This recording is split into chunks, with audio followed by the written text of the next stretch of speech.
Hey guys, my name is Ryan. And my name is Miska. Welcome to Overwatch Central. So we've recently got the new seasonal event, and with it we got a couple of new brawls as well. We got random heroes spawn on the new winterified Hanamura and King's Row, but the main brawl consisted of a May Snowball fight. And whilst it's a pretty decent brawl in itself, some people are a little bit upset. So in this video we want to talk about this brawl, other brawls in past seasonal events, and other seasonal events as a whole, and how this Christmas one compares to it.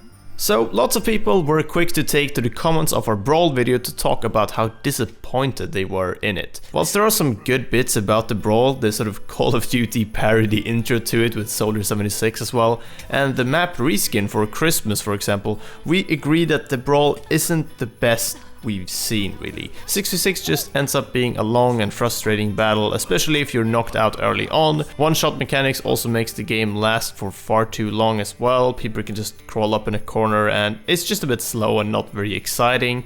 We've seen this problem come up with brawls in the past as well, some just being better than others, but why does this brawl leave a little bit of a sour taste in our mouths though? Now of course the first thing that most people will focus on is how the Brawl and seasonal event compares to Junkenstein's Revenge and the Summer Games. Instantly a lot of you guys said that you preferred the Halloween Brawl to this one, and we definitely agree. We will go over why this may be the case in a minute though, but even Lucio Ball had a little bit more to work with than the Snowball Fight Brawl. Whilst it was a Rocket League ripoff, it had a little bit more replayability, it just generally was a little bit more exciting. Does that mean that this brawl is bad? Well, I guess. It's okay as a cute little game mode added into the game, and it's not the main focus of the seasonal event, as there's more content that's been added into the game as well, but it just doesn't stand out nearly as well as the PvE brawl from Halloween. But let's be honest, if we look at this whole update and all the things that aren't the Brawl, then each seasonal event has gotten better and better. Look at the legendary skin quality and quantity from the Summer Games compared to the Winter Wonderland,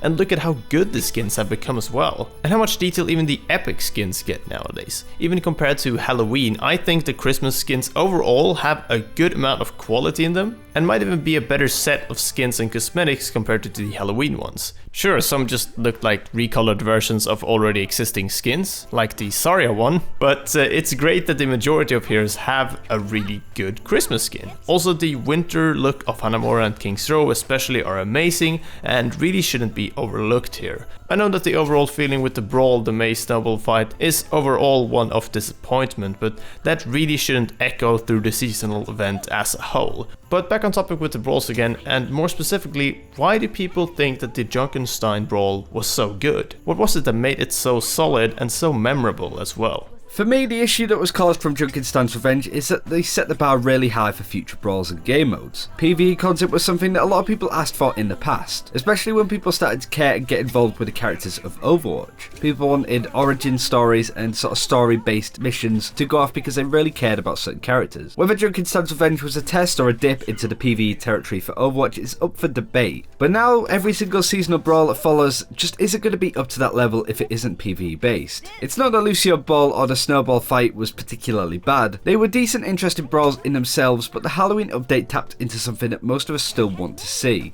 Overwatch already has intense replayability with PvP content, but I guess people are looking for that PvE content as well. I would definitely say that I personally as well agree with Ryan and sort of the community as well to some extent, that the Junkenstein Brawl was just a really nice look into how PvE Overwatch could work. I really want more of these little adventures and glimpses into different types of gameplay, and the lore and story aspect of it just sort of ties it together very nicely as well. The Junkenstein's Revenge Brawl was so replayable as well, due to the different difficulties and other variations that it provided, and just playing it with different people made for a whole different experience in my opinion as well. In general, it just feels like any brawl that forces you to play one hero over and over just aren't as fun and replayable as brawls that offer you several heroes to play, like the Junkenstein Revenge one. And that's it for this time. Thank you very much for watching. Do let us know what you think of the brawl, and do let us know if PvE content is something that you would like to see in Overwatch down the line. Thanks again for watching, take care, we'll see you then.